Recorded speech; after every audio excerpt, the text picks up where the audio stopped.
আসসালামু আলাইকুম। এ পর্বে আমরা ইন্টারনাল সিএসএস সম্পর্কে আলোচনা করব। তো ইন্টারনাল সিএসএস করতে হলে আপনাকে যেটা করতে হবে, আপনার হেড ট্যাগের মধ্যে নতুন একটি ট্যাগ নিতে হবে, যে ট্যাগের নাম হলো স্টাইল ট্যাগ। এটাকে হেড ট্যাগের মধ্যে নিচ্ছি, যে কারণে এটাকে আমরা ইন্টারনাল বলছি। ইন্টারনালের অর্থ কি? ইন্টারনাল অর্থ হলো ভেতরে। যখন আমরা একটা এইচটিএমএল এর পেজের মধ্যে এইচটিএমএল এবং সিএসএস দুইটাই করব, তখন কিন্তু সেটাকে আমরা ইন্টারনাল সিএসএস বলছি।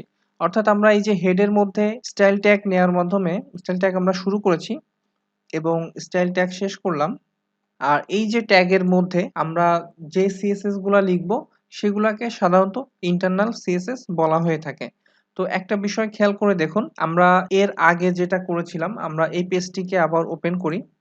তো আমরা এখানে পেজটিকে আমরা ওপেন করলাম। তো দেখতে পাচ্ছেন আমরা সিএসএস ব্যবহার করার মাধ্যমে কিছু কালার দিয়েছিলাম এবং ফন্ট সাইজ দিয়েছিলাম।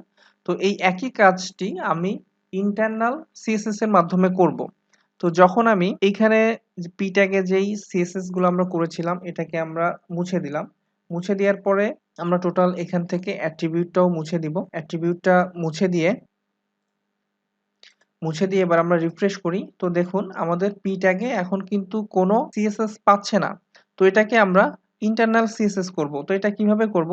আমরা কিন্তু প্রথমে আলোচনা করেছিলাম প্রত্যেকটি সিএসএস সাধারণত একটা নির্দিষ্ট ট্যাগকে কেন্দ্র করে হয়ে থাকে বা একটা নির্দিষ্ট এলিমেন্টকে কেন্দ্র করে হয়ে থাকে।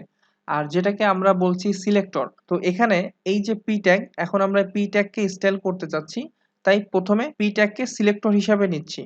আর এরপরে যখন আমরা সিএসএস করব, এর জন্য আমাদেরকে সেকেন্ড ব্র্যাকেট নিতে হবে। তো আমাদের সেকেন্ড ব্র্যাকেট শুরু করতে হবে এবং সেকেন্ড ব্র্যাকেট শেষ করতে হবে। এর মাঝে আমরা সিএসএস এর প্রপার্টি আর ভ্যালু দিব। তো এর আগে আমরা যেটা করেছিলাম, প্রথমে কালার দিয়েছিলাম ব্লু। আর এরপরে আমরা দিয়েছিলাম ফন্ট সাইজ 30 পিক্সেল। তো এটাকে আমরা যখন সেভ করব আর এরপরে আমরা ব্রাউজারে দেখব, তো দেখুন আমাদের কিন্তু পি ট্যাগে আবারও স্টাইল পেয়েছে এবং এখন যেভাবে পেয়েছে সেটা হলো আপনার ইন্টারনাল সিস্টেমের মাধ্যমে পেয়েছে। এই যে সিএসএস টুক আমরা লিখলাম, এখানে আমরা যেটা করেছি, প্রথমে সিলেক্টর নিয়েছি, তারপরে একটা সেকেন্ড ব্র্যাকেট শুরু করেছি, এর মাঝে আমরা সিএসএস লিখেছি। সিএসএস আমরা জানি যে প্রপার্টি এবং ভ্যালু দ্বারা গঠিত, আর লাস্টে আবার সেকেন্ড ব্র্যাকেটের মাধ্যমে শেষ করেছি। তো এখানে কিন্তু দুইটা স্টেটমেন্ট আছে, একটা হলো কালার আর একটি হলো ফন্ট সাইজ। তো আমরা যদি সিএসএস কে একটু সুন্দরভাবে লিখতে চাই, তাহলে এটাকে আমরা দুইটা লাইন করে দিতে পারি, তাহলে কিন্তু দেখতে সুন্দর লাগবে। আর এছাড়া আমি যে স্পেস গুলা দিয়েছি, এখানে পি লিখেছি, তারপরে এই যে এখানে কিছু স্পেস রেখেছি, এগুলা কিন্তু দেখতে সৌন্দর্যের জন্য, এবং এটাও কিন্তু সিএসএস লেখার একটা নিয়ম, যেটাকে ইন্ডেন্টেশন বলে। ইন্ডেন্টেশন ব্যবহার করলে অবশ্যই দেখতে সুন্দর হবে এবং মার্জিত হবে। তাই অবশ্যই আপনারা কোডিং করার সাথে সাথে কোডিং এর সৌন্দর্য কিভাবে বৃদ্ধি করা যায় সেই বিষয়গুলোও আপনারা শিখবেন। একইভাবে আমরা যখন এই যে H1 এ করেছিলাম, আমরা এখানে H1 টা নিব। H1 নেওয়ার পরে আমরা সেকেন্ড ব্র্যাকেট শুরু করেছি এবং সেকেন্ড ব্র্যাকেট শেষ করেছি।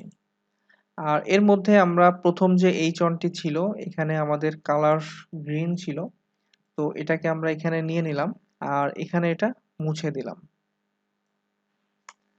আবার এখানে কিন্তু আরো একটি H1 আছে। তো এখানে একটা বিষয় আছে যে আপনি এখানে এই যে H1 একটা আছে, যার জন্য আমি একটা সিলেক্টর নিয়েছি, আবার একটা H1 আছে, তার জন্য কিন্তু একই সিলেক্টর, কারণ এখানে দুইটা কিন্তু আলাদা বিষয় না। তাহলে এখানে অ্যাকচুয়ালি কি হবে? এখানে আমি এই যে স্টাইলগুলো আছে এটা একটু মুছে দেই। তাহলে দেখেন এখানে একটা H1 ট্যাগ আছে, এখানে একটা H1 ট্যাগ আছে। আর আমরা এখানে সিলেক্টর হিসাবে H1 নিয়েছি, যার কালার দিয়েছি গ্রিন। এটাকে আমরা যখন ব্রাউজারে দেখব, তখন দেখেন দুইটা H1 এ কিন্তু একই রকম স্টাইল পেয়েছে।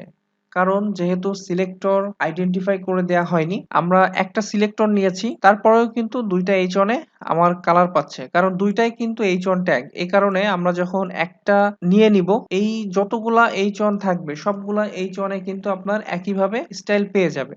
আমি যদি এখানে আরেকটি বিষয় নেই, যেমন আমি আবারও ফন্ট সাইজ নিচ্ছি। আমি যখন ফন্ট সাইজ এখানে 50 পিক্সেল নিচ্ছি, তাহলে কিন্তু দেখবেন আমার এখানে দুইটাতেই কিন্তু স্টাইল পেয়েছে। তো এই যে দুইটাতে স্টাইল পেয়েছে, এটা আমরা পরবর্তীতে কিভাবে প্রত্যেকটি এলিমেন্টকে আলাদা আলাদাভাবে স্টাইল দিতে পারবো সে বিষয়ে আমরা পরবর্তীতে আলোচনা করব। জাস্ট আজকে আমার যেটা বোঝার দরকার ছিল সেটা হলো ইন্টারনাল সিএসএস কিভাবে লিখতে হয় এবং সেই বিষয়টায় আমরা কিভাবে অ্যাপ্লাই করতে পারি সেটা জানা দরকার ছিল। তো সবাই আপনারা এইটুকু প্র্যাকটিস করেন, ইন্টারনাল সিএসএস সম্পর্কে ভালোভাবে জানেন। আমরা পরবর্তী পর্বে এক্সটার্নাল সিএসএস সম্পর্কে ধারণা নিব। সবাই ভালো থাকুন। আল্লাহ হাফেজ।